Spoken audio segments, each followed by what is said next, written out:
Molly, thank you so much for coming on the show today. Thank you for having me. Well, I'm excited because we're going to be talking about adding educational courses to existing businesses. And I think this is a huge potential for people, especially small to mid-sized businesses. But before we jump into all of that, Molly, can you tell us a little bit about yourself? How did you get here? And what was your experience to getting to this educational courses for businesses? Yeah, sure. So here's my little speed dating version.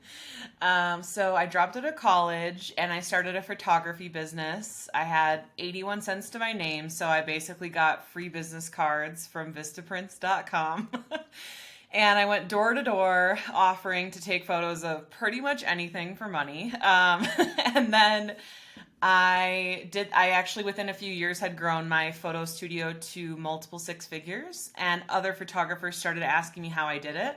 And so I did a few coaching sessions and quickly realized that I was just repeating myself over and over. So I thought, why don't I take this formula that's clearly here and just turn this into an online course? And for 6 years, I taught photographers through my online course, and we grew it to $2 million per year.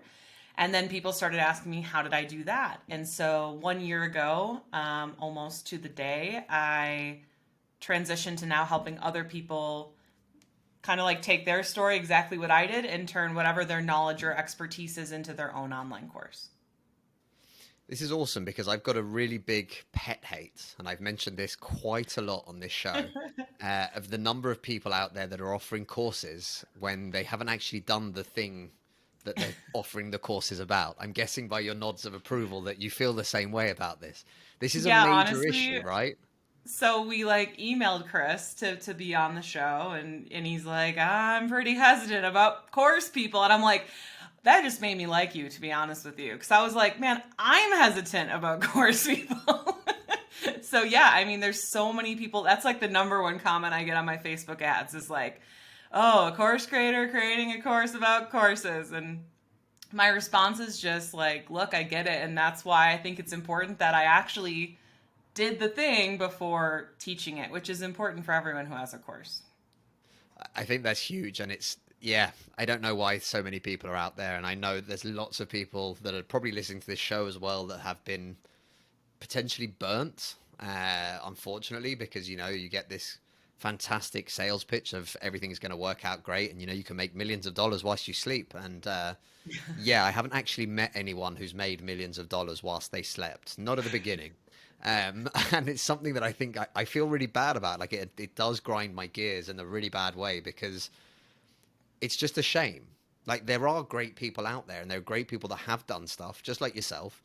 And I'd forgotten actually about the email, the response that I had sent, which is really bad. I shouldn't be so Oh, openly honest. it's all good. Told you I was an open book.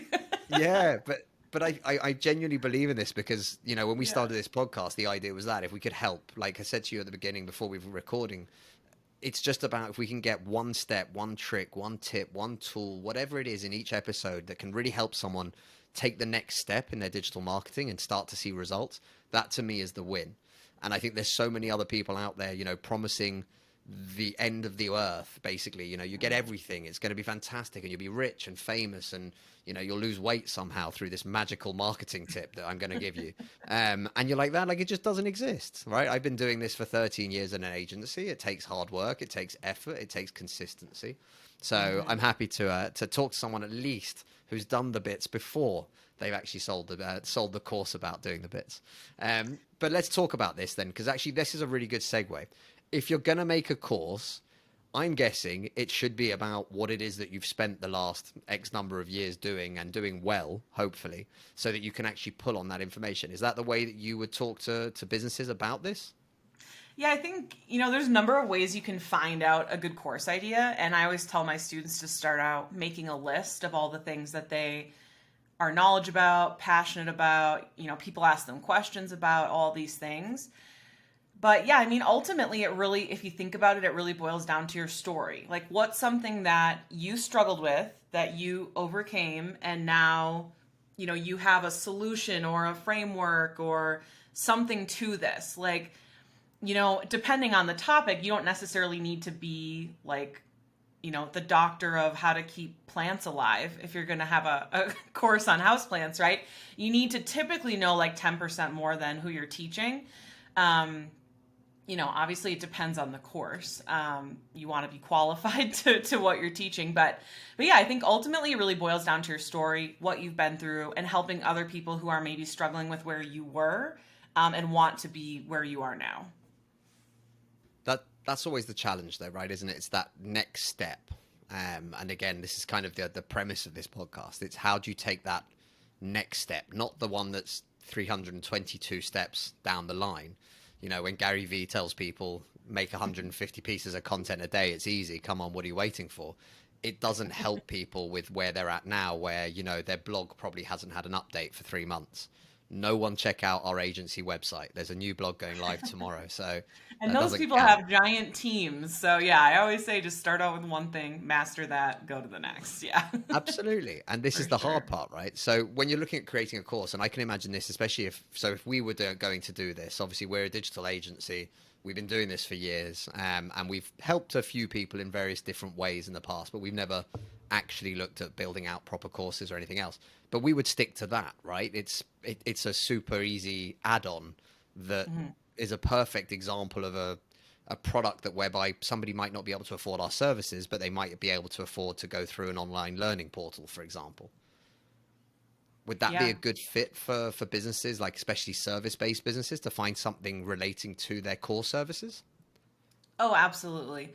I mean, there's a lot of different types of people that we work with that can create courses, but I would say like our ideal client is certainly a small business owner who is currently trading their time for money or coaching or whatever that is. So they've actually already done the thing. Like Chris with your agency, it's like you already know the framework, you already know the formula, so you could easily, you have the done for you services and you could package that into a do it yourself course, right?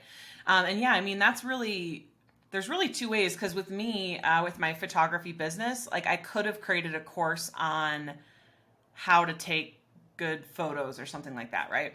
But instead, I created a course on how to have a photography business. And a lot of people ask me, like, does it need to be a B2B course or a money making course? No, not necessarily. I just personally really enjoyed the business aspect of photography more than the actual um, taking photos aspect. But yeah, absolutely. I think small business owners, especially after what happened in 2020, I think that if you don't have like an online component, I think that that's a really big piece that you could easily leverage by just taking the things that you already know, love, and do, and packaging that into a digital product. And I agree with what you said. Two of the words that make me cringe a little bit is passive income, because to me, passive income truly would be, like my investment portfolio where my money is making money and like I'm literally not doing anything with that. And that's why I don't like to use the words passive income in my marketing. I do think though that most people that say they want passive income from a course, I think they just don't think, I don't know that they are 100% aware of what passive income is. I think that hopefully they know that there is still obviously some work involved, especially in the beginning. Not only do you have to create the actual course, but you have to grow a following and actually sell the program. And those are the two pieces that, you know, people think it's so easy. I'll just create a course and the sales will come. And that cannot be further from the truth. In fact, it's easier to actually sell a course that isn't even made yet if you have a following and sales tools, than it is to sell a course that's already built and you don't have anyone or a following or anyone who will purchase it. I know it's like a totally new tangent, but yeah. No, I like it because again, it's one of those things that we talk about this a lot when it comes to marketing in general, right? Your clients are the ones that will tell you what's valuable and what isn't valuable. Hmm. You might want to write a big blog piece about something that happened to you or your cat or whatever else it might be. But the reality of it is that's not necessarily going to be of interest to your ideal prospect or your ideal customer. So remembering that, but actually selling the course almost before you've made it means that you can get that really important input to figure out exactly what should be in the course, right? I'm guessing. Absolutely.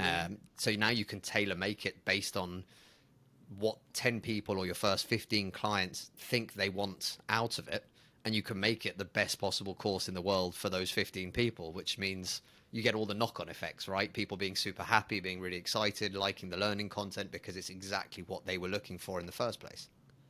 Absolutely. And I always tell people, people vote with their dollars. So it's absolutely important for you to put something out there and not be emotionally attached to it at an unhealthy level, because sometimes people will put something out and nobody's interested and nobody wants to pay for it. And then they just either think, number one, like, oh, well, my idea is great and I'm going to take this to my grave kind of thing. Or they immediately quit when, it might come down to tweaking some of the wording, or maybe the following isn't aligned. It's definitely more work in the beginning to get all those pieces aligned. Eventually you can have somewhat a resemblance of passive income. You're still going to need to be running the business. But absolutely, I think people voting with their dollars is the number one thing. Like, you need to not only have a good idea, but also put it out there with testing so that you can not just ask your family and friends, oh, do you think this is a good idea? But like actually get people to vote with their dollars, because people raising their hands and saying, I'm interested, is far more different than people actually giving you cold hard cash for your idea. Yeah, the number of ideas I think sound fantastic, but I've never spent a penny on. As bad as that might sound. Uh, Yeah, we've but all it done is that.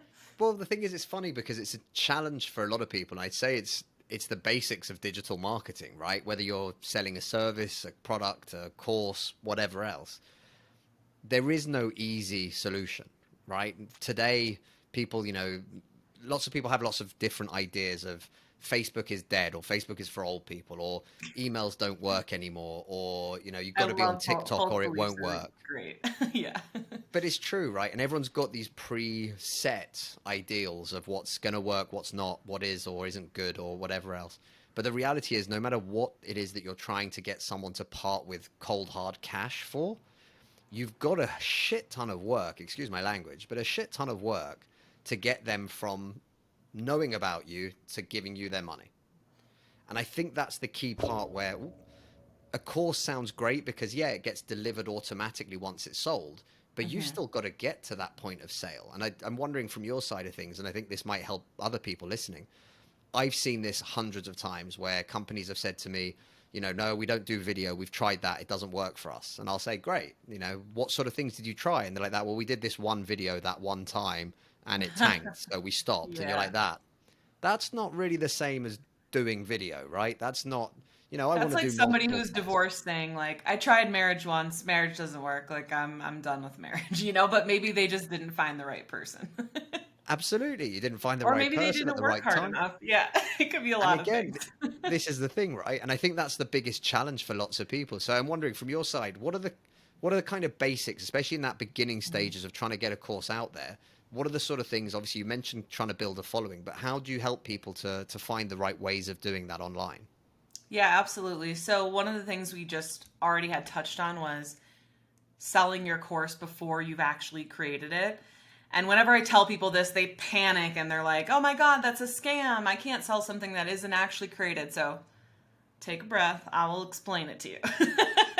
So here's how it works. So basically, people call it beta testing, and I like to call it kickstarting your course. Here's why. I think it's easier for people to wrap their heads around selling it before it's created if you can think about the website Kickstarter. People are basically having you put money into an idea that hasn't been created yet, and then if they hit their Kickstarter goal, um, because it's typically for like physical products, I think mostly, then they'll go ahead and actually run production on that thing. Well, the cool thing with digital courses is it's not really costing you anything to actually create the course other than your time. Um, Contrary to popular belief, you do not need to start with software of any kind. You can actually do it all for free. And that's how I teach people how to kickstart, is just with 4 free tools. It's Zoom, Google Drive, Facebook, and like Stripe or PayPal. Those are the 4 things that you really need to kickstart or pre-sell your course. So basically, I'll give you guys the framework. How it works is you would first come up with your idea. And I always tell my students to come up with more than one idea, because you do not want to be emotionally wedded to an idea to just one idea, because if that idea turns out not to be one that people are willing to pay for, then it's better to have some backup ideas. Because if your idea isn't something people want to pay for, it's not that you should not have a course. Oh, courses don't work. That's not what it is. It's just you need the right idea. And all of us have more than just one course idea inside of us, right? So come up with a bunch of ideas, and then I tell people to research it. So what you want to do is use Google, YouTube, like Udemy, Teachable, Creative Live, any kind of search engine. And what you are looking for is your course idea already one that's out there, that's already selling? And that's important, because if you already see a course idea that's already out there selling, you know that yours can sell too. And this is where a lot of people think of it backwards. They think they need to have this 100% unique idea. And if you think that way, I want you to think of an episode of Shark Tank, probably multiple episodes of Shark Tank, where somebody comes in with this really cool, unique idea and all the sharks pass. And they're like, why is nobody doing this idea? And they're like, well, I don't want to have to educate the market on this idea. So it's actually better to have an idea that's already proven to sell and put your spin on it with your personality, your story, things like that. Once you've researched your idea, what you want to do is come up with the offer, which is basically what's going to be included in your program, the price point. I like to tell people the first course should be between $297 and $1997. There's more to it, but that's kind of like the base.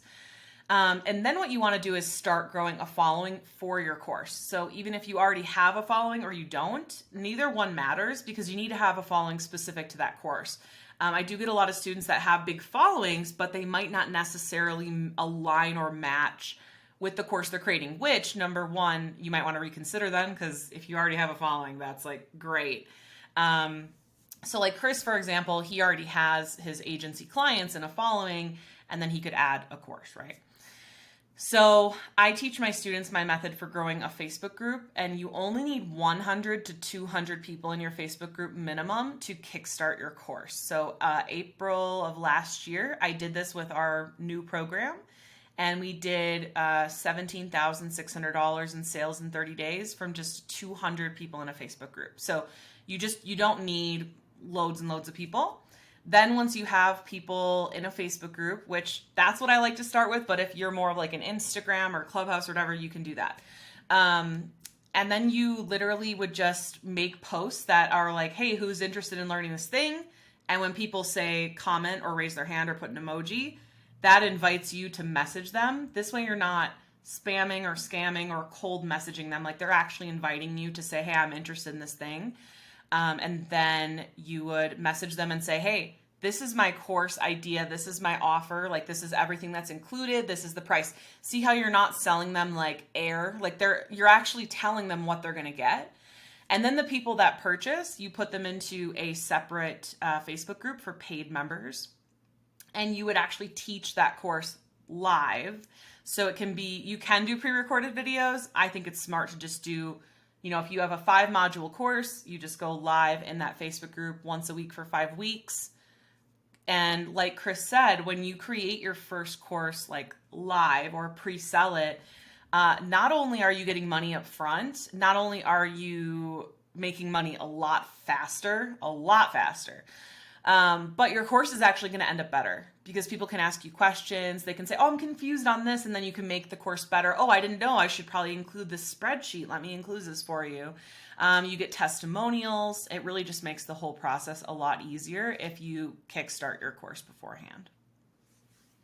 I think that's awesome. And again, I think that doing it live, especially that first time, really helps you get that open and honest feedback at the time as well. So whether it be comments on a Facebook Live video or vice versa, depending on what platform you're using, it'll give you a real sense, especially when you open it up to Q&As, stuff like that. You actually can, I think anyway, you can really help people through those first steps or those first stages that they're struggling with.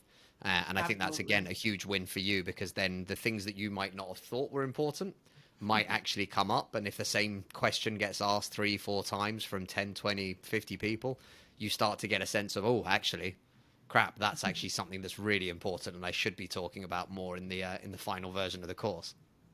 Absolutely, for sure. So what are some of the ways that people, like obviously you're getting this initial setup and then you're doing this. What are some of the ways to actually progress that? Because again, not to use the dirty words passive income, because I don't believe that exists, because I think even once it is automatically delivered, you still need to get people to buy it. But in terms of actually once that's happened, once you've gone through that first iteration, you've sold the first bits, you've done the first kind of layout, how do you take people through that process and try and get to the next stage? Yeah, so what I teach my students next, this is all part of my program. Once they've done the Kickstart, that's when we say, okay, now that you have your beta version of your course, now you can invest in the software. I don't know why, but people get very excited about software, and also though scared about the tech. So those things go hand in hand, but just know that it's actually, the tech is very, very simple. It's come a very long way. When I started with courses, we had to hand build, hand code websites. So I mean, it is like, if I could figure that out, you can absolutely do like 3 clicks in Kajabi to upload a program. But yeah, basically what you would do is take the beta version of your course and make what I call like your final program. I put that in quotes because I don't believe that a program is ever 100% final. I'm always, I have a quiz at the end of each module of my course. People tell me what sucks, what was unclear, what was great.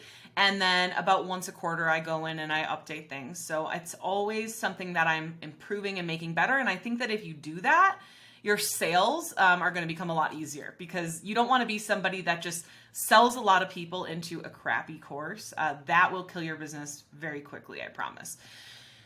So you're going to build the quote unquote final version in a software, which will probably run about $150 a month, which if you followed it to this point, you've already made thousands from your Kickstart. So it won't matter that you're spending $150 a month on the software.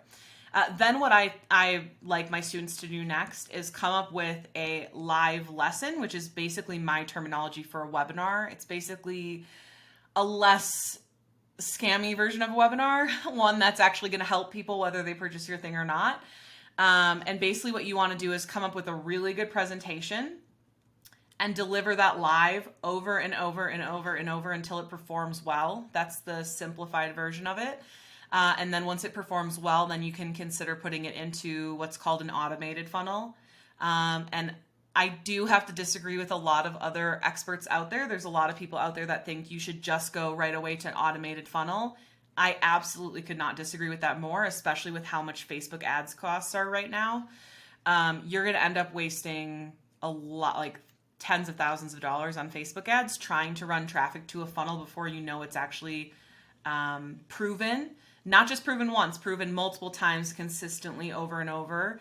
And you also want to do your webinar live over and over to get it performing the absolute best it can. Because if your funnel is, let's say you just get it working and you start running ads to it, maybe you'll get 25, 50% return on your ads or something. But if you could keep working on that funnel live and getting it better and better and better, and then you run ads to it, you're going to get a much larger return on your investment for your funnel. So yeah, I mean, basically Kickstart, finalize the program, start doing live lessons consistently, which will bring in students, and then eventually you can automate it. And I think that when people say passive income, I think they really just mean like automated sales. I hope so, because you do need to do some work. I mean, I will say my husband and I, with this course, we've been at it for 1 year. We're at multiple 6 figures within our first year, and we only work about 3 hours a day.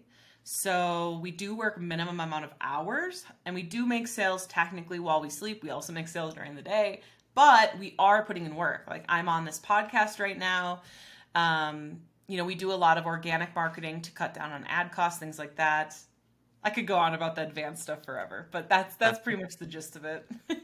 No, but I like it though, because even, and again, I can remember the Tim Ferriss's book, The 4-Hour Work Week. I still love that book, I have to say. Fantastic book. I've got it somewhere on one of the shelves behind me. I'm a very big fan. I love Tim's methodologies for a lot of things. But for me, it wasn't about trying to find a way to work 4 hours a week. It was the idea of automation and freeing up time, which allows you to then be able to refocus on different things. Because you mentioned it there, right? Even if you're only working 3 hours a day on this, you've now got time to do other things. You've got time to think. You've got time to, take a step back and work on the business, not just in the business on a day-to-day basis. And I think for a lot of small businesses, that is a real problem. It's a challenge, and it's Hmm. something I face as well. I'll be honest, when we've got a full client roster and Yeah, when things you have are done for you, hammering for it. sure. Yeah, and you just kind of get lost really in the day-to-day kind of rabble of everything else that's going on. So I think anything that you can find as a way to facilitate that, I think is huge, and having that time to be able to sort of step back. But you also mentioned it there as well, it's not one and done. Every quarter you're reviewing this, every quarter you're taking on feedback from people. I think what you mentioned about doing the live webinars. I don't know why webinars became like a dirty term. I I really don't. know. Like it's You really there's need them in still. online business, and absolutely people say they don't work. It's like, all right, more money for me. I don't know what to tell you. They work. Well, I think it just happens. It gets to a point where people trying to sell crap end up not liking a particular platform or all the platforms because Or nothing it's like works. the divorce scenario. Like they try a webinar one time and it doesn't work, so they think webinars don't work when really it could be you don't have enough following. It could be your show up rate's bad. It could be your presentation sucks. It could be nobody wants your product. It could be a million things. But the vehicle works. So you have to keep trying the different levers until it works. And I think that's the key thing for anything, right? And Absolutely. we kind of refer to it as, you have to consistently show up. So if you decide you're going to try and do email marketing, that doesn't mean doing one or two emails. It means doing email marketing on a regular basis for an extended amount of time, testing your subject lines, testing your offers, testing what you're talking about, testing every single part of it, the lead magnets that help get people to sign up. Everything needs to be tested and done properly. And I think for way too many people, and I don't mean this in a bad way to anyone listening that's thinking this now, people are looking for this magic bullet. And I'll ask you this question honestly. You know how I feel about courses, and yet we're still here, so that's all good. If people are looking for an easy way to make money, the reality is I don't know of anything unless you tell me now, and in which case I'll start doing courses tomorrow morning instead of working like I do. Um, but to be honest with you, that there is no easy way to make money, right? This is hard work. You need to put effort in, and for the core stuff, again, you're front loading a huge amount of potential work to get to the point like you're saying now. You might work 3 hours a day now, but actually, if you look back over the last however many years, and we look back at when you said, you had your free business cards from Vistaprint and you're going door to door and knocking on people, like that's not easy street, right? This is the world of hard knocks and having to figure that out and having to get to that point where you can get to where you are today. So I guess yeah, the question is, how easy is this for people, in inverted commas, Oh for yeah. anyone who's listening to the podcast version? Oh yeah, I cannot agree with you more. One thing that really irks me about the online marketing industry is all of these people touting their overnight success stories. And I have to tell you, I've been in $50,000 a year masterminds, multiple. I've met people that are doing $200 million a year. I've met people on the top of the Forbes 500 list. I've met all these people, right? And a lot of them, will say, oh, we went, I don't know, 0 to 80 million in 2 years or whatever that is. And that's true to a point. But exactly like you said, sure, maybe they went 0 to 80 million in 2 years, but what were they doing the 10 years before that? Because I guarantee you they were still doing those things. They were still in business. They were still learning those things. Every single overnight success story has a 5 or 10 year story in front of it. I will say one of my claims to fame, is we did have a course that went 0 to 2 million a year in 2 years. Did I have a photography business before that? Did I, spend time selling things and building my audience before that? Absolutely. So I'm not saying that it's extremely difficult. I'm not saying that it's impossible, but it does involve work. And if you think it's going to be just, oh, I buy a course and then I'm a millionaire, that's not going to happen. And I absolutely do not think you should be a student of my program if that's your mindset, because you are going to need to put in work. That said, is it going to be a lot easier if you follow someone else's proven method, that actually has results? And so you can follow that step by step instead of reinventing the wheel and making a lot of those mistakes? Absolutely. I've spent over $200,000 in online courses, masterminds, all these things. And there's no way I would be where I am today without that knowledge. Um, so, okay, how hard is it to do an online course? Again, I would say with the right methodology, it's going to be a lot easier. It really depends where you're at. If you've never had a business before ever in your life, you've never set up a PayPal account, you have never even taken money from someone before, it's going to be harder for you than, say, Chris, who's running a business. Is it impossible? No, absolutely not. We have students all the time that are just, stay-at-home moms or full-time job goers, this and that. But yeah, like I said, it's going to be a lot harder if you go it on your own than follow, say, my Kickstarter method. Because most people, if I had $1 for every person that spent 6 months or 6 years building out a course and they've never sold one student into it, I would be much richer than I am today. So like my point is, if you follow the Kickstart method and you pre-sell your course, you can have sales within 30 days or less. And a lot of our students have that. I will say though that the only difference between those that get the sales in 30 days and those that don't, and this is truth here, they log in and they do the program. And I know that sounds so silly, but not every student that buys your program is going to log in and do it. And you can lead a horse to water, but you can't make them drink. So make the program as best as you can, motivate them as best as you can. But really, that is the difference. Not only is it that people need to actually start and actually do the work, but keep doing the work. There's a lot of people that will kickstart their course and then they don't want to do what comes next, or they don't want to keep at it. And that's really what makes someone successful, is being consistent with it. So like Chris, with your business, how long have you been running your agency? It'll be 13 years in September. Look at that. 13 years. Yeah. And I bet you've been pretty consistent with it. I mean, I don't know if you have, but I've definitely had like shiny object syndrome where I've like tried different things, but I feel like you really come back to the core, and like whatever you focus on grows. Like I have a lot of students come to me and say, how do I stop having shiny object syndrome? And this is what I would say. If you're having shiny object syndrome, it's just because you think the grass is greener somewhere else, and really the grass is greener where you water it. So figure out what it is that you want. If having an online course so that you can eventually work a few hours a day and have more freedom, because you do have more freedom. Like you're not having to, I don't include coaching with my program because it's a very low price. I just do Q&A in a thread in our Facebook group. So I have a lot of freedom. I don't have really any meetings. I choose to do podcasts like this, but mostly I'm doing road trips or hiking every day. You do have a lot of freedom. So really ask yourself, what is it that you want to do? What are you passionate about? You need to be so passionate and excited about your idea that when road bumps come, and they will every day, that you are willing to continue being excited and stick with it. And if I said I was excited about my business every single day, I would be lying, because it doesn't come down to, I'm only going to work when I'm excited. It comes down to discipline and consistency and really treating your business like an actual business.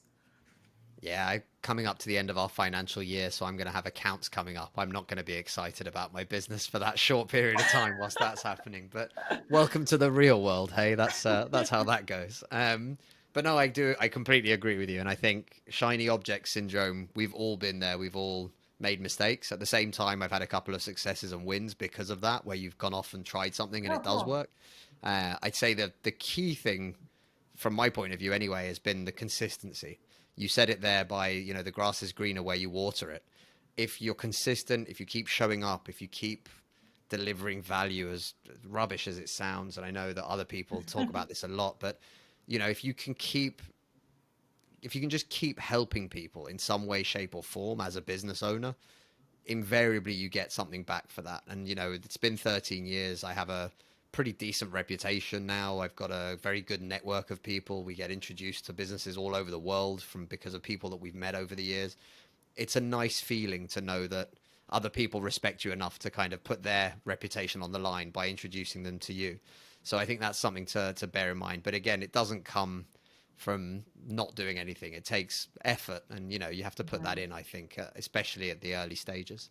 Absolutely. I think it compounds over time, just like with the 13 years. More clients talk about you and it becomes easier with time. Absolutely. Molly, before we wrap up, where can people find you online? What's the best place for them to visit? Sure. So I'd like to gift you guys a free class. It's all of my frameworks for creating an online course. So it's just profitablecourses.com/class. And then you can also connect with me on Instagram at Molly, Molly, middle initial M as in Marie, and then Keyser, Keyser. And hopefully you'll have links below because my name is kind of hard to spell. We will definitely add all the links below. Molly, thank you so much for your time today. Thank you, Chris. This was super fun.